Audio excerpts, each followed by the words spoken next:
Hi students, today we are going to talk about moving coil galvanometer.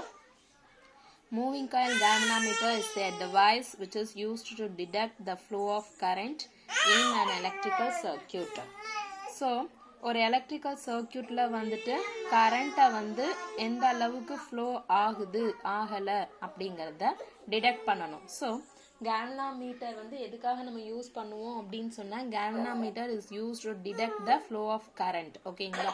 So அதுவே வந்து கரண்ட்டை measurement பண்ணணும் அப்படின்னு சொன்னால் அம்மீட்டர் யூஸ் பண்ணி கரண்ட்டை நம்ம வந்து மெஷர்மெண்ட் பண்ண முடியும். ஓகேங்களா? ஸோ இதனுடைய பிரின்சிபல் என்ன அப்படின்னு பார்த்தோம் அப்படின்னா, when a current carrying loop is placed in a uniform magnetic field, it experiences torque. So ஒரு கரண்ட் கேரிங் லூப்பை கொண்டு போயிட்டு யூனிஃபார்ம் மேக்னெட்டிக் ஃபீல்டில் வச்சோம் அப்படின்னு சொன்னால் அப்போ அது it experiences a torque, it experiences a torque. So இதுதான் அதனுடைய principle. So construction of the moving coil galvanometer என்ன அப்படிங்கிறத பார்ப்போம். So a moving coil galvanometer consists of a rectangular coil PQRS. Rectangular coil PQRS insulated thin copper wire. PQRS of insulated thin copper wire. The coil attains actually though in மாதிரி தான் PQRS. ஓகேங்களா? அப்போ இது ஒரு electrical circuit. இந்த electrical circuit magnetic ஃபீல்டில் place பண்ணியிருக்கோம். Of thin wire, the coil attains a large number of turns wound over a light metallic frame. The coil contains large number of turns. The coil contains large number of turns wound over a light metallic frame. Light metallic frame வச்சு அதில் wound பண்ணிருப்போம். ஓகேங்களா? A cylindrical soft iron core is placed symmetrically inside the coil shown in a figure. இந்த மாதிரி. So இதுதான் நம்மளுடைய metallic wire. So இதில் வந்துட்டு இப்போ என்ன பண்ணியிருக்கோம், ஃபிக்ஸடு கோர். இந்த ஃபிக்ஸட் கோருங்கிறது தான் வந்து சிலிண்ட்ரிக்கல் சாஃப்ட் அயன் கோரு அப்படின்னு நம்ம சொல்கிறது. ஓகேங்களா? இப்போ இது வந்து இதில் பிளேஸ் பண்ணியிருக்கோம். And then a rectangular coil is suspended freely between two pole pieces of a horseshoe magnet. இப்போ இது வந்து ரெண்டு horseshoe magnet. இந்த ரெண்டு horseshoe magnetக்கு நடுவில் கொண்டு போயிட்டு தான் இது நம்ம என்ன பண்ணியிருப்போம், நம்மளுடைய அந்த ரெக்டாங்குலர் காயிலை பிளேஸ் பண்ணியிருப்பாங்க. ஓகேங்களா? The upper end of the rectangular coil is attached to one end of the fine strips of Pasteur rounds and the other lower end of the coil is connected to a hair spring which is also made up of Pasteur bronze. In a fine suspension strip, a small plane mirror is attached. எதுக்காகனா in order to measure the deflection of the coil with the help of a lamp and scale arrangement. The other end of mirror is connected to a torsion head.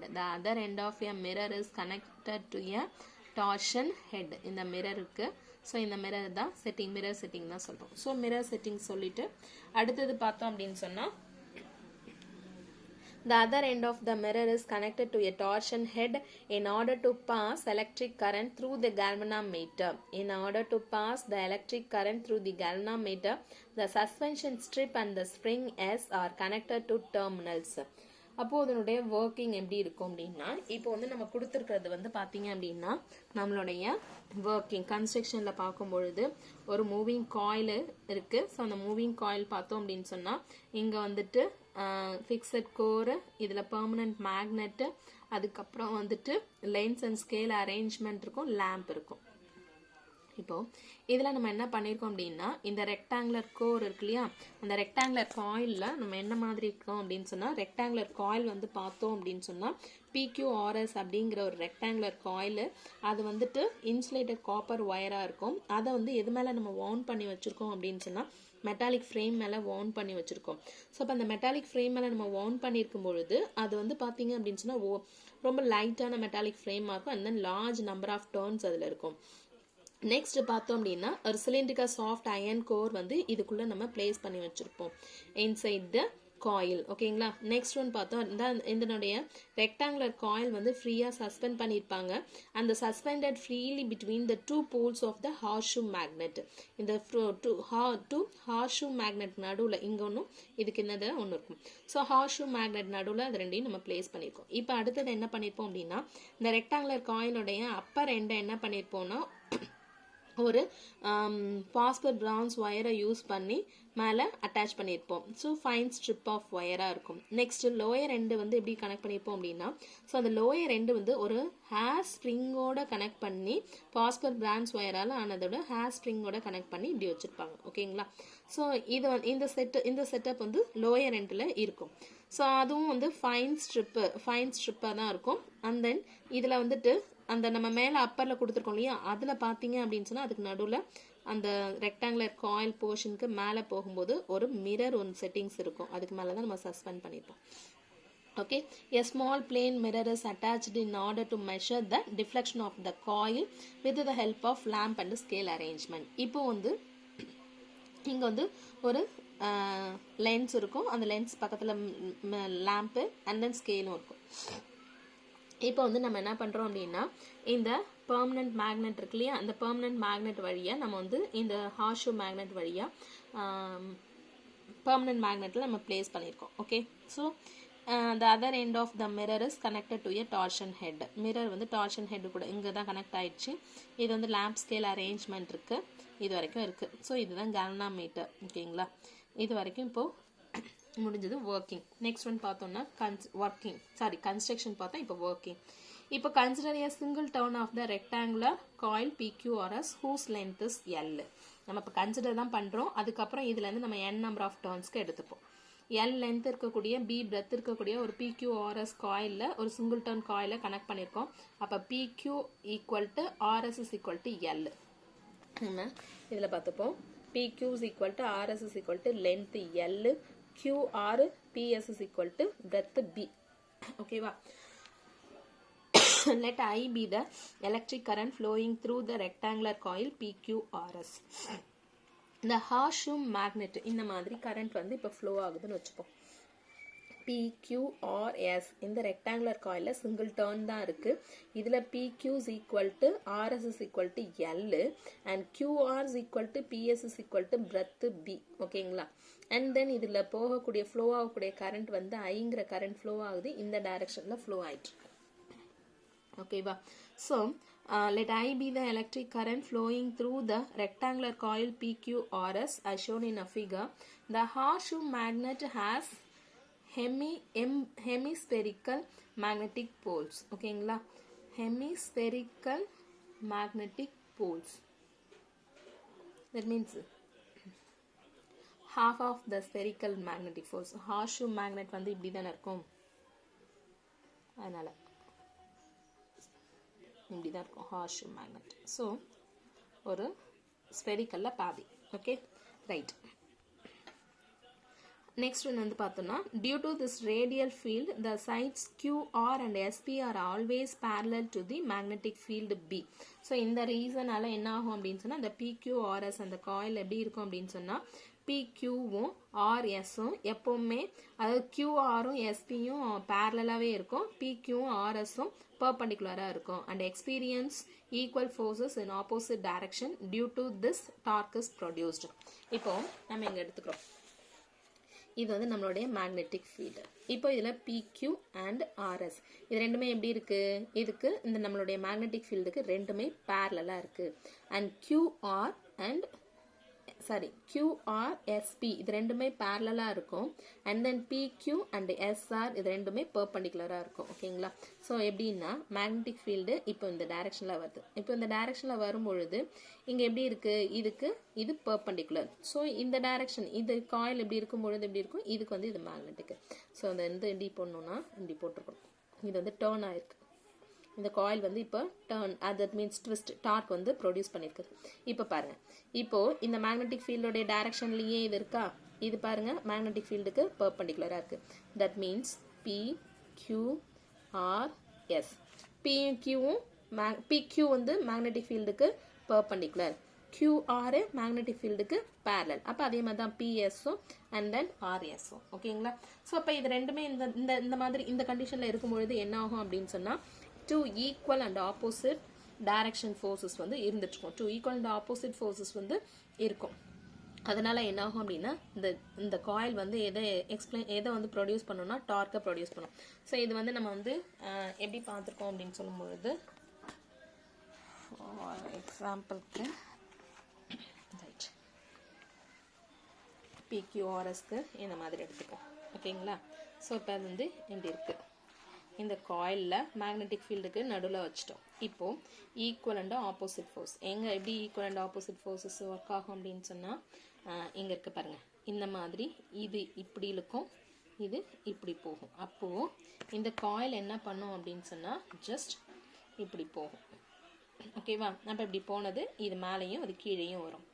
Again திரும்ப மறுபடியும் magnetic ஃபீல்டுக்கு perpendicular parallel வரும்போது திரும்ப இப்படி rotate ஆகும். Again மறுபடியும் வரும்பொழுது இப்படி இந்த மாதிரியே இது வந்து என்ன ஆகிட்ருக்கோம், rotation இருந்துகிட்ருக்கும்.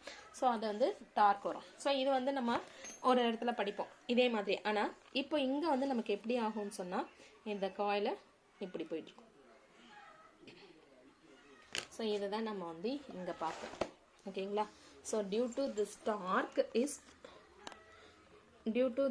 torque is produced. For single turn, the deflecting torque is, for single turn, deflecting torque kind of formula, tau is equal to perpendicular distance into any one of the force. Perpendicular distance into any one of the force. Lorentz force நம்ம இங்க use பண்ணிப்போம். So Lorentz force use பண்ணும்பொழுது இங்க என்ன ஆகும் அப்படின்னு சொன்னா BIL Lorentz force use பண்றது, and then Bங்கிறது அதனுடைய perpendicular distance. ஓகேங்களா? ரைட். இப்போ இங்கே வந்துட்டு BIங்கிறது Bங்கிறது மேக்னெட்டிக் ஃபீல்டு, ஐங்கிறது கரண்ட்டு, Lங்கிறது லென்த்து, Bங்கிறது breadth. Length into breadth area. So அதனால் BIAன்னு நம்ம கொடுத்துருவோம். Since area of the coil A is equal to LB, so we know this. And for coil with n number of turns இருந்துச்சு அப்படின்னு சொன்னால் we get என்ன கிடைக்கும், B is equal torque tau is equal to NBIA கிடைக்கும். ஏன்னா நம்ம single டர்னுக்கு தான் இது கண்டுபிடிச்சோம். we are having n number of turns means tau is equal to NBIAன்னு நமக்கு ஃபார்முலா மாறும். ஓகேங்களா? இந்த ஈக்குவல் ஃபோர்ஸஸ்க்கு சொன்னோம் இல்லையா, பாக்ஸ் வச்சு சொல்லும்போது force in the downward direction, force in the upward direction. So அப்போ என்ன ஆகும் அப்படின்னா இது டிஃப்ளெக்டிங் ஆகிட்ருக்கோம். ஸோ இப்படி டிஃப்ளெக்ஷன் ஆகும். இப்போ நம்ம சொல்லும் பொழுது என்ன ஆகும்னா மேலே வந்து டிஃப்ளெக்டிங் பாயிண்டர் ஒன்று இருக்கும். அந்த டிஃப்ளெக்டிங் பாயிண்டர் இந்த மாதிரி டிஃப்ளெக்ட் ஆகிட்ருக்கும். ஓகேங்களா? So due to this deflecting torque, the coil gets twisted and restoring force. So restoring force develop ஆகும்பொழுது என்ன ஆகும், hence the movement of the restoring torque is proportional to the amount of twist theta. Thus first நான் சொல்லும்போது இந்த box வச்சு சொல்லும்போது சொன்னேன், இந்த box வந்து இப்படி ரொட்டேஷன் ஆகும்னு சொன்னோம். அது வந்து ஏசி ஜென்ரேட்டரில் என்னாகும், இந்த மாதிரி PQRS வச்சுருக்கும் பொழுது அப் அண்ட் டவுன் மாறிக்கிட்டே இருக்கும். ஸோ இங்கே வரும்பொழுது என்ன ஆகும்னா ஜஸ்ட் இப்படி ட்விஸ்ட் ஆகும். அப்படி ட்விஸ்ட் ஆனது என்ன ஆகும் அப்படின்னு சொன்னால் நம்ம இங்கே ஒரு ஹேர் ஸ்ப்ரிங் யூஸ் பண்ணியிருக்கோம் இல்லையா, அந்த ஹேர் ஸ்ப்ரிங்னால என்ன ஆகும் அப்படின்னு சொன்னால் it gets the restoring force. Restoring force means என்ன ஆகும் அப்படின்னா இப்படி போனது அகைன் திரும்ப இப்படி வரும். ஸோ திரும்பி வரும். ஸோ இதே மாதிரி டிஃப்ளெக்டிங் டார்க் வந்து ப்ரொடியூஸ்ட் ஆகும். ஓகேங்களா? ஸோ அந்த due to this deflecting torque வந்து the coil gets twisted and restoring torque is developed. Hence the moment of the torque, the restoring torque is proportional to the amount of the twist. எவ்வளோ twist ஆகுது அப்படிங்கிறது தான் நம்ம எந்த ஆங்கிளுக்கு twist ஆகுதோ அதுக்கு வந்து directly proportional. So torque tau is directly proportional to theta. So we are having some constant. So because proportionality symbol வந்து எடுப்போம். So tau is equal to K theta. So K is the restoring couple per unit twist. K ங்கிறது என்னது, restoring couple restoring couple per unit twist at equilibrium. So இந்த டவும் equal அப்படின்னு நம்ம எடுக்கிறோம் அப்படின்னு சொல்லும்போது என்ன ஆகும் அப்படின்னா NBIA is equal to K theta. So இதுலேருந்து நம்ம கண்டுபிடிக்க போகிறது கால்வனாமீட்டரை யூஸ் பண்ணி நம்ம கரண்ட்டை தான் எவ்வளோ அமௌண்ட் ஆஃப் கரண்ட் போகுதா இல்லையான்னு கண்டுபிடிப்போம். So I is equal to K divided by NAB theta. Okay, here K is the constant restoring couple per unit twist. N is the number of turns. A is the area of the coil. B is the magnetic field. These are all constants. So we put the common constant G. Okay, G is the galvanometer constant or current reduction factor. G is the galvanometer constant or current reduction factor of the galvanometer. Since the suspended moving coil galvanometer is very sensitive, moving coils galvanometer is very sensitive, so we have to handle with a high care while doing experiments. ரொம்ப சென்சிட்டிவாக இருக்கிறதுனால நம்ம வந்து அதை ரொம்ப care எடுத்து தான் handle பண்ணணும். Because most of the galvanometer we use are pointer type moving coil galvanometer. Sensitive type அப்படின்னும் பொழுது நம்ம என்ன பண்ணுறோம் அப்படின்னா galvanometer வெரி சென்சிட்டிவ், அப்போ வெரி லோ கரண்ட் அந்த அளவுக்கு தான் பார்க்க முடியும். ரொம்ப ஹை வேல்யூ கொடுக்குறோம் அப்படின்னா அந்த டிஃப்ளெக்டிங் galvanometer என்ன ஆகும் அப்படின்னு சொன்னால் டிஃப்ளெக்ஷன் மேக்ஸிமம் போயிட்டே இருக்கும். So some of the times அந்த galvanometer ஃபங்க்ஷன் ஆகாமல் போயிடலாம். ஸோ இப்போ நம்ம என்ன பண்ணிட்டு இருக்கோம் அப்படின்னு சொன்னால் pointer type moving coil galvanometer use பண்ணுறோம். அதுதான் பாயிண்டர் டைப் சொல்லும்போது இப்படி சொன்னது. Okay right. அண்ட் நெக்ஸ்ட் வந்துட்டு சென்சிட்டிவிட்டியை வச்சு அதனுடைய சென்சிட்டிவ் எல்லாம் எப்படி இருக்கும், சென்சிட்டிவிட்டி ஆஃப் galvanometer, அதனுடைய கரண்ட் சென்சிட்டிவ், வோல்டேஜ் சென்சிட்டிவிட்டிலாம் எப்படி இருக்குன்னு நெக்ஸ்ட் கிளாஸில் பார்ப்போம். ஓகேங்களா? Thank you students.